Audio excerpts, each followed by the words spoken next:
అడవుల్లో ఉండాల్సిన మృగాలు గ్రామాల బాట పడుతున్నాయి. జనావాసాల్లోకొస్తూ ప్రజలను భయభ్రాంతులకు గురిచేస్తున్నాయి. నిజామాబాద్ జిల్లా మక్లూరులో సంచరిస్తున్న చిరుత ఇనుప కంచెలో చిక్కుకున్న ఘటనే ఇందుకు ఉదాహరణ.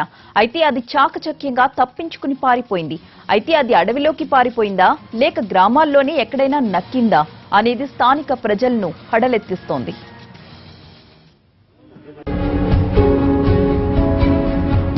నిజామాబాద్ జిల్లాలో చిరుతల సంచారం ఎక్కువవుతుంది. తాజాగా మాక్లూర్ మండలం గుత్పా శివార్లలో ఇనుప కంచెకు చిక్కుకుంది చిరుతపులి. ఫారెస్ట్ అధికారులు బంధించే ప్రయత్నం చేయగా అది పారిపోయింది. దీంతో పారిపోయిన చిరుత ఎటు వెళ్లిందోనని అధికారులు గాలింపు కొనసాగిస్తున్నారు.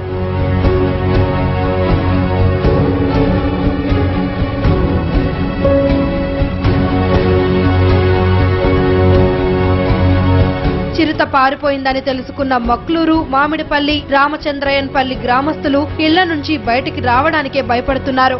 పొలం పనుల కోసం కూడా బయటకు వెళ్లాలంటే జంకుతున్నారు.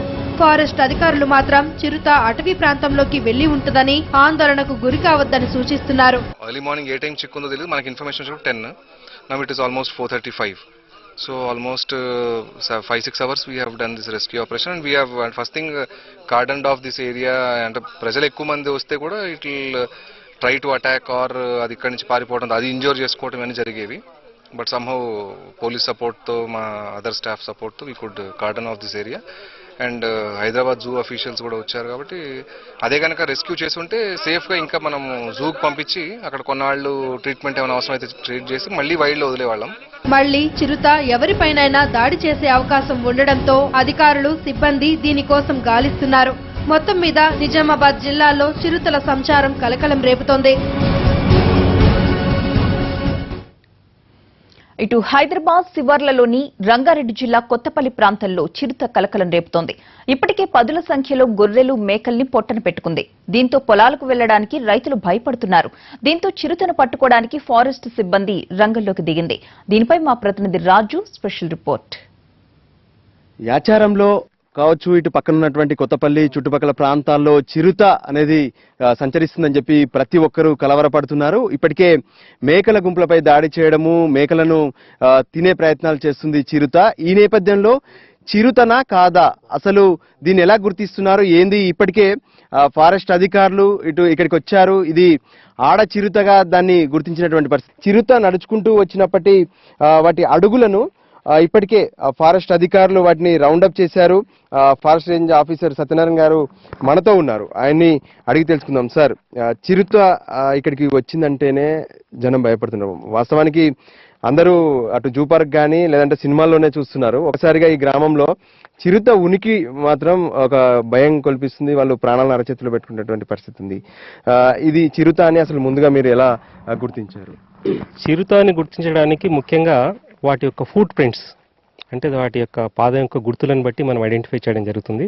సో ఇక్కడ ఏదైతే దారిలో వచ్చిందనో మన రైతుల వాళ్ళ ఒపీనియన్ తీసుకొని ఆ దారి వెంబడి వెళ్ళినట్టయితే మనకి పాదాల గుర్తులు కనపడ్డాయి. ఈ గుర్తుల పైన మనకు పిఓపి అని ఉంటుంది, ప్లాస్టర్ ఆఫ్ ప్యారిస్. అది వేయడం వల్ల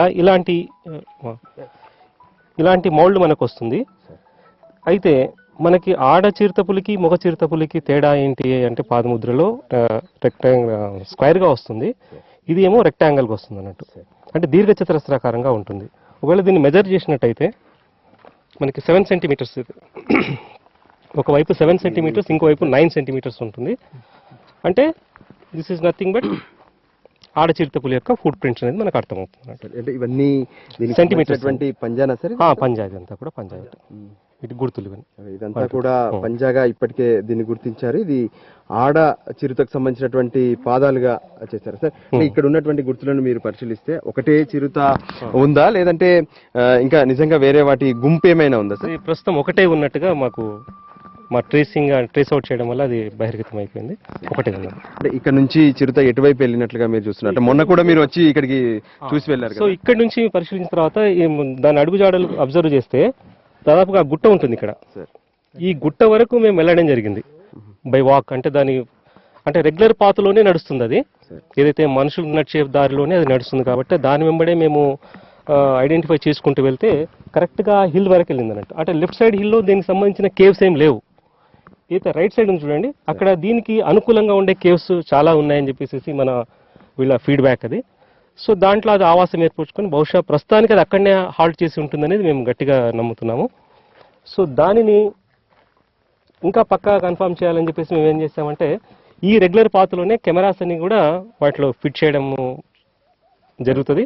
దాని తర్వాత అది దాని ఆనవాళ్ళు గుర్తించిన దాని సెన్సార్స్ ఉంటాయి, దానికి ఆనవాళ్ళు గుర్తించిన తర్వాత దానికి పక్కా కన్ఫర్మేషన్ బోన్ పెట్టడం జరుగుతుంది. ఎవరైతే వాలంటీర్స్ ఎవరైతే ఉంటారో వాళ్ళందరూ ఒక టీమ్గా ఏర్పడి గస్తీ తిరగడము, కొద్దిగా క్రాకర్స్తోనే వాళ్ళు సౌండ్ చేసుకుంటూ కొద్దిగా వాటికి భయం కల్పించేటట్లు మనం ఏమైనా జాగ్రత్తలు తీసుకున్నట్టయితే తప్పనిసరిగా వాటి నుంచి మనం కాపాడుకోవచ్చు. సార్, అంటే ఈ చిరుత వచ్చినప్పుడు అంటే మనం మేకను తిన్న విధానం చూసాం. ముందుగా గొంతు పట్టింది, తర్వాత వెనక వైపు పొదుగును తినేసినటువంటి పరిస్థితి. నిజంగా అంటే ఇద్దరు ముగ్గురు కానీ కనిపించినప్పుడు చిరుత భయపడుతుందా, లేదంటే తను వాళ్ళ మీదకి ఏమైనా అటాక్ చేసే ప్రయత్నం? జనరల్గా అంటే అది ఎప్పుడు ఏదో నైట్ ఏదంటే పీస్ఫుల్గా ఉన్న టైంలోనే అది అటాక్ చేస్తుంది అన్నట్టు. కొద్దిగా నలుగురు కనిపించేసి భయంగా ఉన్న వాతావరణంలో అది రాదు. ఓకే, అదంటే మనకెంత భయమో మనం అంటే దానికి అంతే భయం ఉంటుంది అన్నట్టు. సో అది మనం దానికి భయం క్రియేట్ చేస్తే అది మన దగ్గరికి రాదు ఫస్ట్ ఆఫ్ ఆల్. అంటే 2 రోజులుగా ఊరికి అటువైపు ఒక రోజు వచ్చింది, తర్వాత ఇటువైపు ఒక రోజు చిరుత రావడం పైన కొంత ఆందోళనగా ఉన్నారు, కలత చెందుతున్నారు. మా ప్రాణాలకు కొంత ప్రమాదం ఉందా అని వాళ్ళు భయపడుతున్నటువంటి నేపథ్యంలో ఎవరు ఇబ్బంది పడాల్సినటువంటి అవసరం లేదు, కొంత జాగ్రత్తగా ఉండాలని చెప్తున్నారు. దాన్ని మేము ఖచ్చితంగా పట్టుకుంటామని చెప్పి ఫారెస్ట్ అధికారులు కూడా వీళ్ళకు చెప్తున్నటువంటి పరిస్థితి కనిపిస్తుంది. కెమెరా పర్సన్ గణపతితో రాజు.